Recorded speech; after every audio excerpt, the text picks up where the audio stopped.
Olá, seja bem-vindo de volta. E aqui a gente vai falar da lei dos grandes números.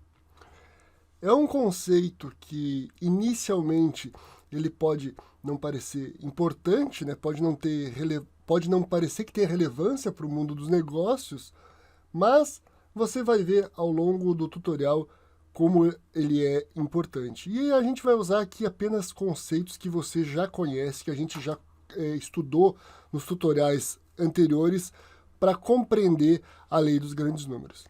Então, supondo que você jogue um dado, um dado comum, e qual seria a probabilidade, por exemplo, de você tirar o número 6? Então, você já sabe que a probabilidade é de 1 em 6, né? Porque um dado tem 6 faces, né? Então, a probabilidade é de 1 em 6 e o resultado disso, a probabilidade é 0,16666, enfim. Né? 6 é o infinito. Se você jogar um dado 6 vezes e somar os valores, qual seria o resultado esperado? Então, imagine que você vai fazer o seguinte experimento. Você vai jogar o dado 6 vezes. E você sabe que cada um dos valores do dado, de 1 a 6, eles têm a mesma chance de aparecer. Agora, supondo que você fosse jogar o dado e você fosse somar o valor, a face que ficasse para cima. Então, a gente sabe que existe uma probabilidade igual de ser 1, de ser 2, de ser 3, 4, 5 e 6. Né? E você jogaria o dado 6 vezes. Então, a gente soma os valores de 1 a 6, divide por 6, e o resultado desta soma seria de 3,5. Né? Então, supondo que, do ponto de vista teórico, né, você jogaria o dado e o primeiro resultado seria 1, você joga o dado segunda vez, o resultado seria 2, você joga a terceira vez, seria 3, e assim até 6. Né? Então, você jogou o dado 6 vezes, você somou, dividiu por 6, você tem como resultado teórico 3,5. Então, este resultado aqui a gente chama de PN, de probabilidade esperada. Né? Dentro da teoria da probabilidade, a probabilidade esperada, o resultado que a gente espera encontrar, mas que a gente sabe que não necessariamente vai ocorrer, é de 3,5. Agora, eu fui para o Excel, usei a função aleatório entre, passei os parâmetros de 1 a 6 e gerei lá 6 números diferentes em 6 células. Então, o que eu fiz? Eu simulei o jogo de dado 6 vezes. E como resultado desse experimento no Excel, eu tirei o 5, 4, 6, o 5, 5 e 1. Né? Então eu estou simulando, claro que eu estou fazendo uma simulação de jogar o dado. Né? Do experimento que a gente falou anteriormente, eu estou simulando isso. E vejam que aqui a probabilidade encontrada, que a gente vai chamar aqui de P1, é bem diferente da probabilidade esperada, que é 3,5.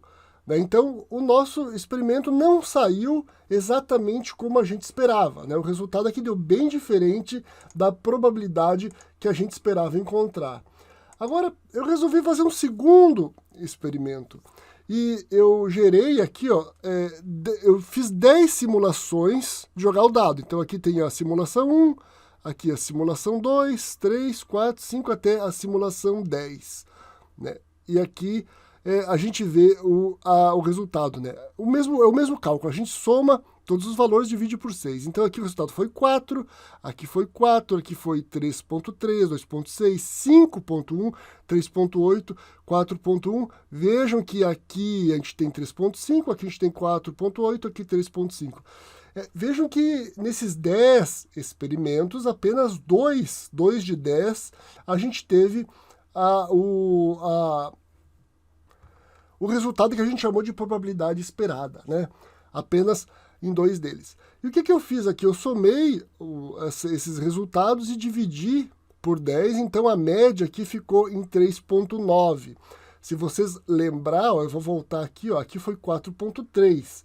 Está longe de 3,5, mas 3,9 está mais próximo de 3,5. Então, a gente chama isso aqui de PE2, né? De percentual encontrado 2. Depois você vai entender por que a gente está usando aqui essa convenção aqui. Bom, eu fui além. Eu resolvi fazer a simulação do jogo de dado 1000 vezes. Né? Então, eu expandi na planilha do Excel a fórmula, ele foi gerando os dados aleatórios e, por fim, eu calculei a média. Né? A média desses valores e vejam que aqui ele ficou em 3,539. Bem mais próximo da probabilidade esperada, da probabilidade teórica que a gente esperava encontrar, que é de 3,5. Né? Então, o que acontece aqui? Ó? A gente está falando, então, da lei dos grandes números. A probabilidade esperada para o nosso experimento era de 3,5. Porém, a gente fez um pequeno experimento com apenas 6 lançamentos e a gente teve uma probabilidade de 4,3. Né? Tá bem diferente lá da esperada. A segunda probabilidade encontrada foi com 10 experimentos, ela ficou em 3,9. Ela já está aqui, a gente vê que aqui ela já está mais próxima de 3,5. Agora, quando a gente fez o experimento 3, né, a probabilidade encontrada 3 aqui foi de 3,539. A diferença aqui com relação à probabilidade esperada, ela ficou bem menor, né? Ela ficou lá na segunda casa decimal. E aqui a gente chega à lei dos grandes números. Quanto mais um evento se repete, maior a chance dele se aproximar da probabilidade esperada. Então aqui a gente está falando de chance, a gente está falando de probabilidade. Não quer dizer que, obrigatoriamente, a probabilidade esperada do primeiro evento não fosse 3,5, ok? Ela podia ser, certo? Mas existe uma grande chance dela não ser.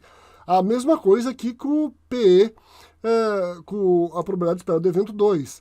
A chance aqui dela estar mais distante de 3,5 é menor, ok? Mas não quer dizer também que não pudesse ser.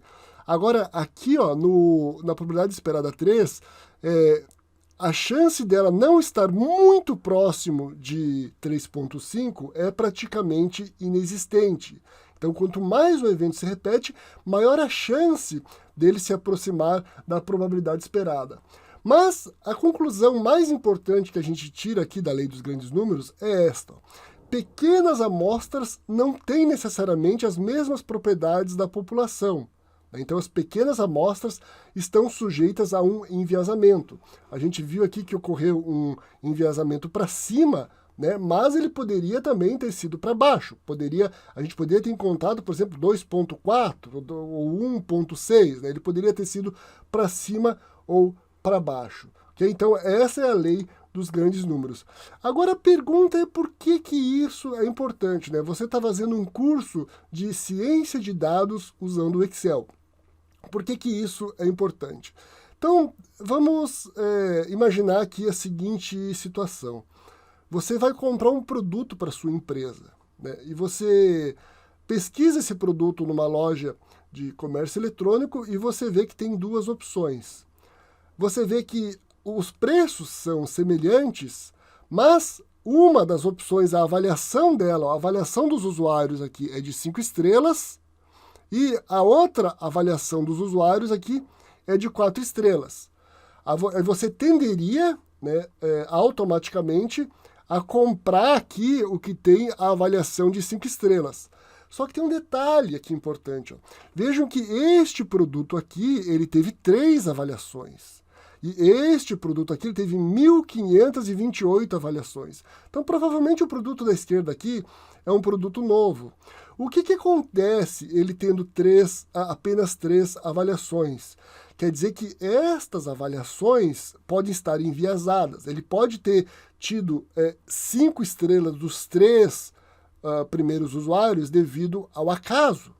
Então, a gente não pode afirmar que, de fato, este seja um produto de avaliação 5 estrelas. Agora, se a gente olhar o produto da direita, um produto que tem uma avaliação de 4 estrelas com 1.528, o efeito do acaso das pequenas amostras, né, ele não existe mais. Então, esta é uma avaliação consolidada. Né, as 4 estrelas aqui, né, elas provêm de uma grande amostra, são 1.528 avaliações.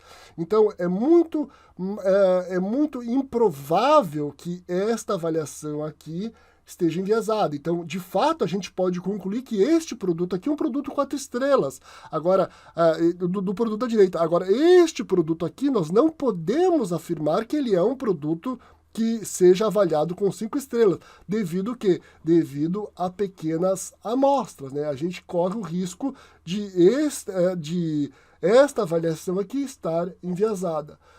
A mesma coisa se eu tivesse poucas estrelas, né? A gente tem aqui, neste produto aqui, a gente tem o mesmo cenário, ó, né? Ele tem 4 estrelas, 1.528 avaliações. Agora veja que esse produto aqui, ele tem um preço muito baixo, né? Ele está com um preço muito baixo, porém é avaliado com 2 estrelas, mas tem apenas 3 avaliações. Você pode concluir que ele é um produto ruim? Não, né? Você arriscaria comprar ele? Quer dizer, é um risco, né? Mas o risco é pelo fato dele ter poucas avaliações, né? Você estaria arriscando comprar ele pagando um preço muito baixo pelo risco dele ter poucas avaliações, não por ele ter 2 estrelas, né? Por quê? Porque são poucas avaliações. Agora, o produto da direita, ele continua ali com o mesmo sistema, com a mesma métrica, né? São 4 estrelas com 1.528 avaliações, ok? Então, você começa a entender por que isso é importante. Vamos imaginar um outro cenário aqui. Vamos imaginar que você avalia a performance da equipe na primeira semana. Você formou uma equipe e você avalia a performance da equipe na primeira semana. Quer dizer, você pode fazer isso? Não, né? Você tem uma amostra pequena. Pode ter fatores do acaso que fizeram com que naquela primeira semana ou a equipe tenha tido uma performance acima do normal ou abaixo do normal. A mesma coisa se fosse uma performance individual, de uma pessoa individualmente. Seria como você avaliar um jogador por um único jogo ou por 2 jogos, né? A gente vê estrelas do futebol, por exemplo, né, que eles têm uma performance espetacular, mas que eventualmente em alguns jogos eles têm uma performance pobre, né? Agora, eles não deixam de ser um bom jogador. Por quê? Porque a avaliação da performance não se dá por pequenas amostras, ok? Então acho que aí fica claro para você a importância da lei dos grandes números. As ações devem ser tomadas quando existirem dados suficientes. Você não pode tomar decisões baseadas em pequenas amostras, porque pequenas amostras podem estar sujeitas ao acaso, né, a interferências do ambiente ou a questões do ambiente que façam com que a performance seja baixa ou seja alta, né? Então, toda a decisão ou ação tomada deve ser feita quando você tem dados suficientes para avaliar aquela questão.